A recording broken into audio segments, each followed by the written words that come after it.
So just give me like a day of you two working together. Like, I'm a young filmmaker. I want to figure out how you work. Yeah. How you two do it. Yeah. So we meet in the morning, and we're quite regimented about like getting there at 9. We drink coffee. It's his office. Yeah. In the beginning, I'm a visitor. I come in to be allowed to be there. I feel I have to come with some ideas and stuff. Sometimes we end up with something else. A little bit like a therapist visit. Yeah, it's true. There's a couch and a chair. Yeah. And a writing table, and Eskil stands a lot of the time. And we listen to music. And there's always this, the first couple of months, this procrastination where we just talk about movies. Because that's at the core of our friendship, is this, we can really jump around. We could talk about Hollywood studio system of the 20s and 30s and genre movies. I remember doing The Worst Person in the World. We had a whole moment when we read 2 books about Paul Mussorgsky and watched all his films again.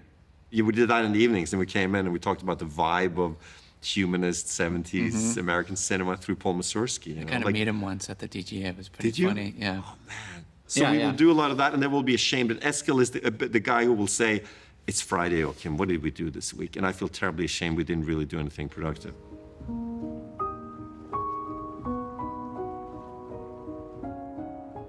I feel like your films are always about like an etymology of a person, like how they got to be that way and how they're changing and how their definitions change. But it's like this history of people, and that obviously means family. Hennes tippoldefar døde I soverommet I andre etasje, det samme rommet der hennes bestemor ble født, og som nå var hennes foreldres soverom. This is such an intergenerational story as kind of like concretized by the house.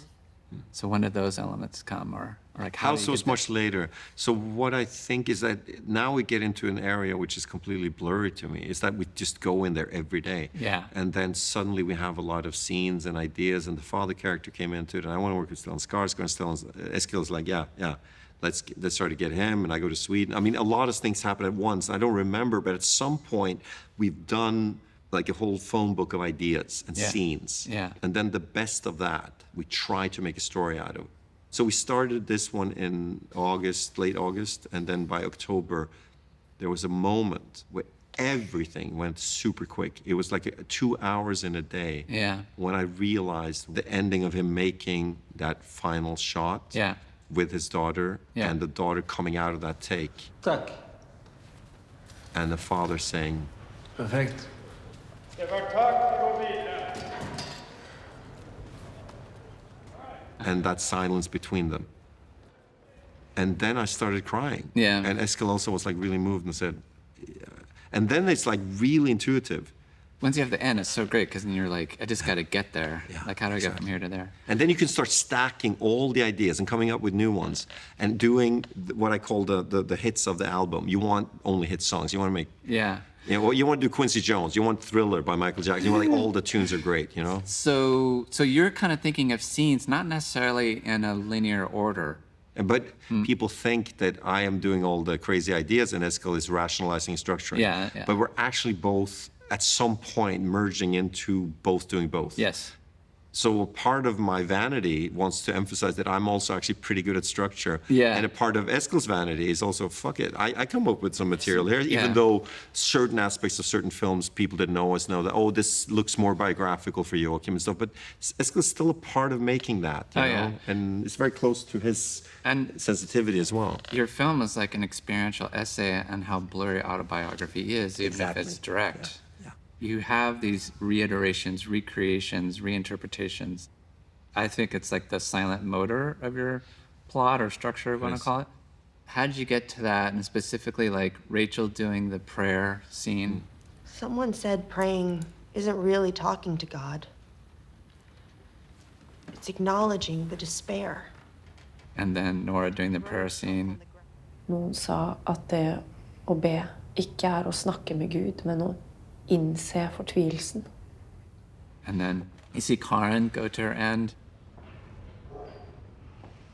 You see Gustav tell Rachel how to do it. We'll end the shot with her going back in and closing the door, and we'll just hear the sound.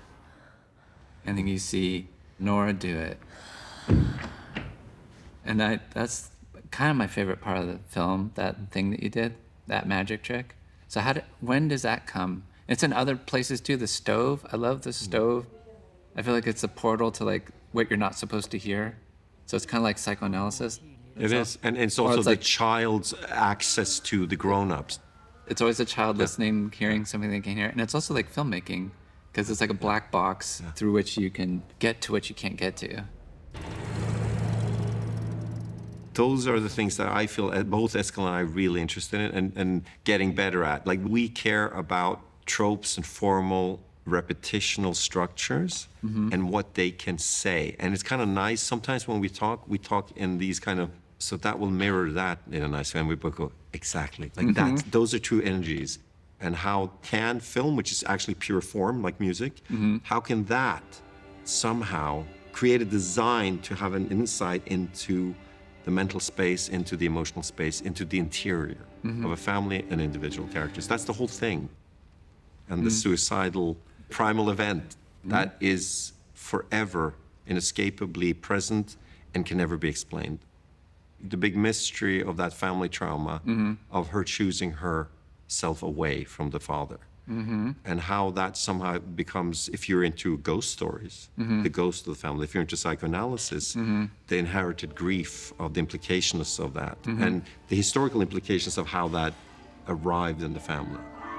Etter skilsmissen dro Gustav tilbake til Sverige. Huset ble lettere og lettere.